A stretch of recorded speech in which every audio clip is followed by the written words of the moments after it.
Jared Polin, FroKnowsPhoto.com, and this is an exclusive first look at Sony a7R V RAW files. Now, up to this point, you haven't been able to open them in Adobe Lightroom, but now that it's been updated, I am giving you these RAW files to play with. The link is down below. Now remember, these are my images. They're yours to play with, but not to sell or call your own. Now, if you haven't checked out the hands-on real-world preview that we did with the a7R V, where I took it out to photograph a graffiti artist by the name of Gloss Black, who is incredible, took it to a Philadelphia Union game, and then finished it up in a low-light situation in a music recording studio, photographing the guy by the name of Will Yip. He's a music producer. But let's jump into the computer now and look at the 5 images that I've selected here. These are all RAW files. We go everywhere from 100 all the way up to 8,000 ISO. So this one right here is taken with the 12 to 24 2.8 G Master.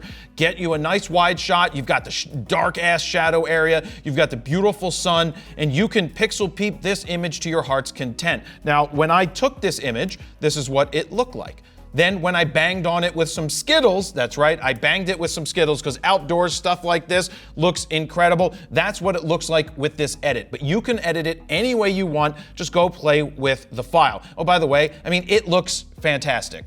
Edge to edge looks great, beautiful sharpness. I know this isn't a review of the camera itself, but the files look fantastic and you can pixel peep them to your heart's content. This one is done at 2.8 with the 70-200 2.8 version 2 from Sony. Again, well, not again, but we're at 200 ISO this time. It looks fantastic. Nice isolation from the background. This is what it looks like without editing. This is what it looks like with editing. The files that I'll be giving you are the exact RAW files straight out of the camera. So there will be no edits. You'll see what the exposure look like and you'll be able to tweak the file to see if it meets your goals, meets whatever you want it to be. I'm just here to supply you with and be the conduit to give you the images from a camera if you're looking to decide if it's for you or not. I think this looks fantastic. Now this one, I was off by a lot. I was probably off by, well, how far did I bring it back? Let's take a look. I brought it back 1.5 stops. This was very difficult dealing with the sun. I mean, obviously you can see from this image on the field, I was shooting all the way over here. I'm not in this image, by the way, because I took it. I actually, funny thing is, I looked for myself over here and I'm like, dumbass, you're taking the picture. You're not in it. Unless you set up a remote. In this case, I might have been in it. But you could see how difficult, you've got like a 4-stop difference here. So this one, I was off by 1.5 stops at least. That's what it looks like. But I think that's great for people that are looking to see how you can push the image, to see how well it holds up. And this is it from behind. Let me jump in here real quick because I want to show you this image taken with the Sony a7R V and edited with 12 presets from FroPack 3. I just want to show you that it works on almost every one of our presets, starting with Zoolander. That looks cool. Winnebago. Then we've got Prestige Worldwide, followed by November Rain, Mount Airy, Mentos, MDMA, King Contrast, Eckert, Capone, Canadian Tuxedo, Almost Famous, and even Fifth Element. But check this out from FroPack 1. I want to show you one click, Skittles. Boom. That's how good Skittles looks in one click on this image. So look, if you're looking to speed up your RAW workflow, both on your desktop or on your mobile device, we created 15 custom Lightroom presets that you can check out right now at FroKnowsPhoto.com/FroPack3. While you're over there, you can play with the sliders to see the befores and the afters. And if you decide to pick them up right now, they are currently on sale. Or if you want to pick up the triple play bundle and get Skittles as part of FroPack 1, you get FroPack 1, 2, and 3, and you can save even more. So now let's get back to the video. Now we move into the recording studio, and this is the 8,000 ISO shot. I'm using the 12 to 24 f2.8. We're at 8,000 ISO. We're at 1/125th of a second. We zoom in, you're absolutely gonna see noise. You're at 8,000 ISO. You're gonna see grain. There is nothing wrong with that in my opinion.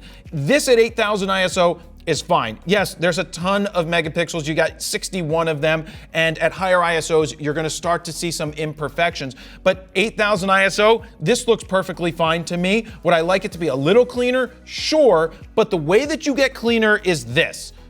You use a different lens that's a 1.2. Look, the 12 to 24 is nice for a 2.8, but 2.8 lenses are great, they're fantastic, but if you're in lower light situations, the way to beat higher ISO is to have faster glass. One, you want to get your exposure as close as possible. That's how you beat a high ISO. You don't have to fix it after the fact where you introduce noise.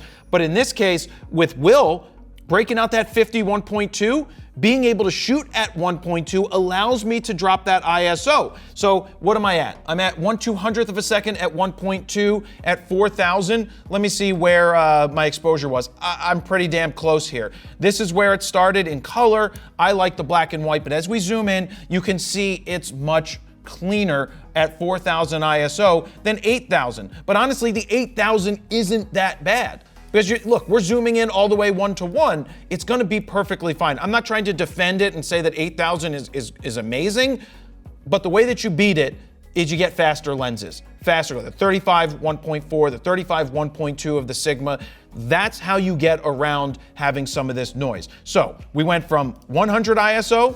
We've got one at 200 ISO. We've got another one, this is at 200. We've got our 8,000 and we've got our 4,000 ISO for you to test out. Check out the links down below to download the actual RAW files that came straight out of the camera to see how you like them. Let me know down below what you think of these images. I'm here to say it looks perfectly fine to me. I'm happy with every modern camera for that matter, and a lot of it comes down to your exposure and using better glass. If you're not using good glass and you're shooting in low light situations and you have to bump that ISO up higher, it's not going to be as clean. Yes, the 12 to 24 2.8 is an expensive lens, but indoors that 2.8 is fine, but better glass, the 35, the 50, if they ever had an 85, like the Sigma's 85 is better 1.4 than Sony's, but better glass indoors at higher ISOs, one, allows you to drop that ISO just ever so slightly, but it's gonna be tighter and just a better image with better glass. So